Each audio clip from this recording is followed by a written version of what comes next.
Imagine this: you are standing in the middle of a city square, and every building around you has its own alarm. One siren screams for your attention, then another, then 10 more, until the air itself feels like a solid wall of noise. People rush past you clutching glowing rectangles, eyes wide, mouths half open, as if they are chasing the last lifeboat off a sinking ship. Yet the pavement beneath your feet is not cracking.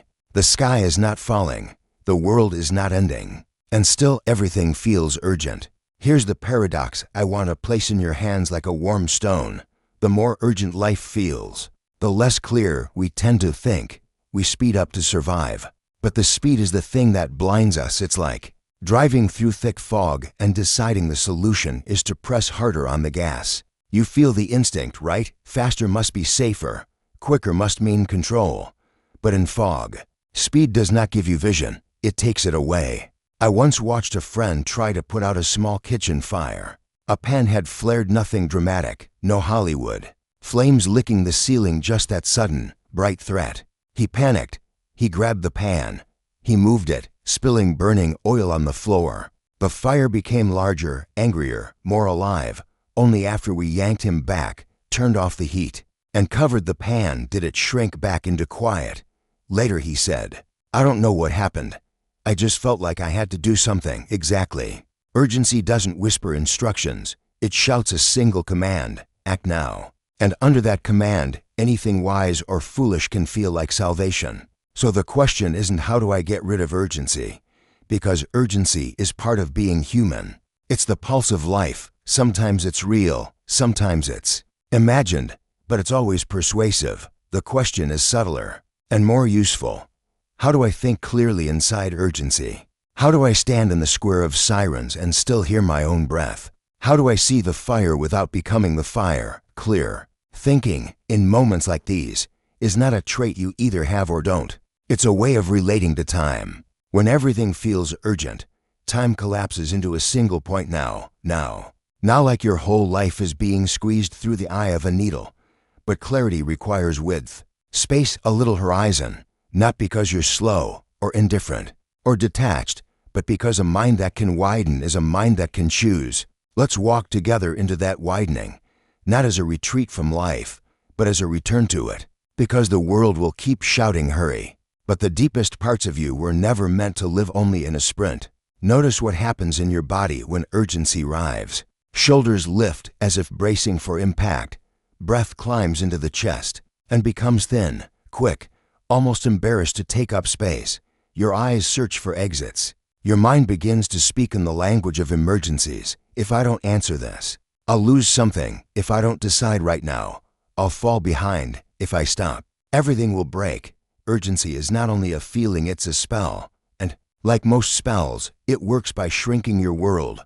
There's a reason for this. Your brain was designed long before email, deadlines, and feeds that refresh like slot machines. In the old world, urgency usually meant a predator, a storm, a child slipping toward a cliff. When something truly threatens survival, narrowing attention is a miracle.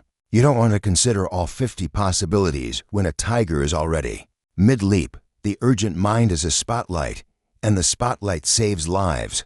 But here's the quiet tragedy of modern life. Our spotlights are on all day. The tiger has multiplied into 1,000 digital teeth. The storm is a calendar. The cliff is a group chat that says, at 11:59 p.m., and because the same ancient circuitry is firing, your mind can't tell the difference between a real fire and a symbolic one. So it does what it knows. It narrows. It rushes. It tries to survive a world that is not always trying to kill you, but is very skilled at convincing you otherwise. In that narrowing, clarity becomes rare. Think of a horse with blinders on, running a track it didn't choose. It can run fast. It can run hard. It cannot see the field beside it. Urgency gives us blinders. We become loyal to the next step, the next ping, the next task because the next thing is loudest.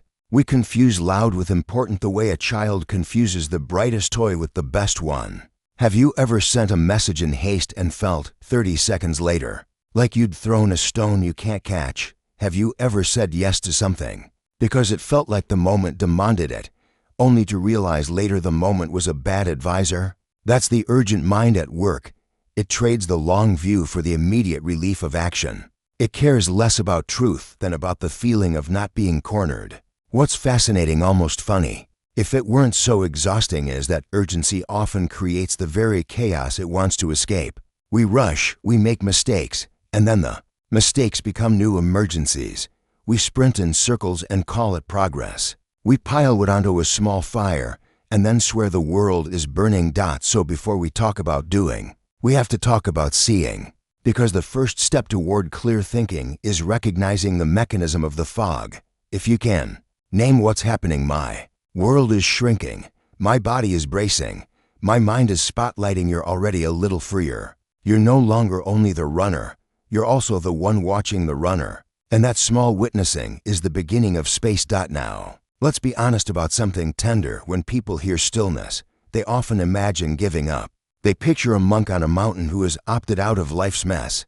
And if you are in the thick of demands, a sick parent, a volatile job, a baby who hasn't slept in days, stillness can sound like an insult, like telling a drowning person to practice graceful breathing. But stillness, as I mean it, is not a vacation from reality. It's a skill inside reality. It's the pause that lets you handle fire without becoming gasoline. Think of the archer. Before the arrow flies, there's a moment where everything is held string taut, breath suspended, gaze steady. That moment is not laziness, it is precision. Without it, the arrow doesn't know where to go. Clarity is the archer's pause in the middle of your day. The urgent mind says, go now. Stillness says, see first. Urgency wants a verdict, stillness wants a view. Not a view from some cold distance, but a view wide enough to include what the spotlight cuts out. That is why the lake becomes a useful teacher. When wind thrashes the water, the surface breaks into fragments. The moon is still there. The mountains are still there, but the lake can't reflect them. When the water rests, it doesn't create the moon, it reveals it. Stillness doesn't invent wisdom, it lets wisdom be seen. You might ask, but how do I rest when I can't stop moving? Here's the secret. Stillness doesn't require your schedule to become empty. It requires your attention to become unhurried for a breath, for a sentence, for the time it takes to feel your feet on the floor. There's an old story of a traveler who came to a river in flood. The water was roaring, fast and opaque. He paced the bank, panicking. He needed to cross. He needed to cross now. An old woman sat nearby, calm as if the river were a gentle creek. The traveler begged her, "How can you sit there? Don't you see the danger?" She said, "I see the river. That's why I'm sitting." She waited. The flood passed. The river lowered. She crossed. He realized that his hurry had been a kind of blindness. Her waiting was a kind of seeing. Stillness is not the opposite of action. It's the partner of right action. It's how you keep from grabbing the burning pan and spilling oil everywhere.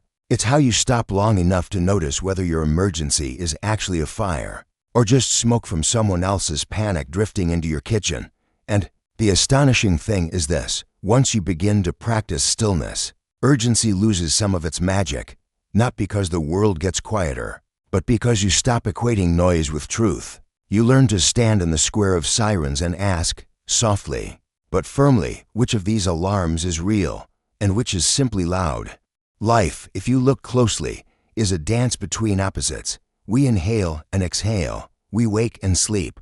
We hold on and let go. The urgent mind hates this dance. It wants one side to win forever. It wants certainty without waiting, control without vulnerability, movement without rest. But clarity lives in the tension, not in the collapse. Consider control and surrender. Urgency is often a disguise for the fear of not being in control. It says, if I move fast enough, I can keep the world from slipping. Yet there are things that will slip no matter how tightly you grip them: time, other people's feelings, the fact that your body is mortal.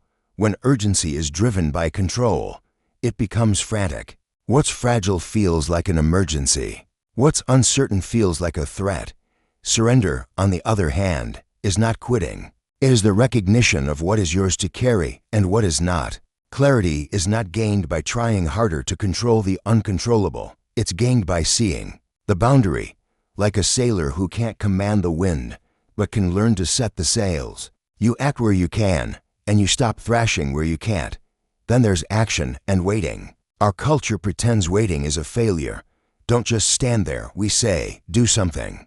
But the deeper truth is, not all waiting is passive, and not all action is active. Some actions are panic in costume.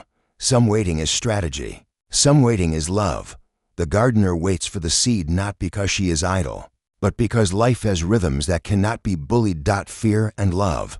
This is a big one. Many urgencies come out of fear. Fear of missing out. Fear of being abandoned. Fear of being seen as inadequate. Fear speeds time up. It makes everything a test you're already failing. Love, strangely, slows time down not by making you sluggish, but by making you present. Fear says, what if? Love says, what is? Fear grabs the pan. Love covers it. Clear thinking, in the urgent world, is often the art of switching engines from fear to love, from control to discernment, from sprinting to choosing. But switching engines doesn't happen by force. It happens by a practice of holding the opposites long enough for a third thing to appear: wisdom. Have you noticed how the most trustworthy people are not the ones who never feel urgency, but the ones who refuse to be possessed by it? In a crisis, they move with strange calm. They don't deny the fire.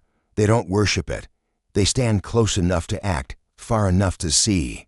They don't mistake the adrenaline in their blood for the voice of reality. This stance close and far. Firm and soft is the heart of clarity.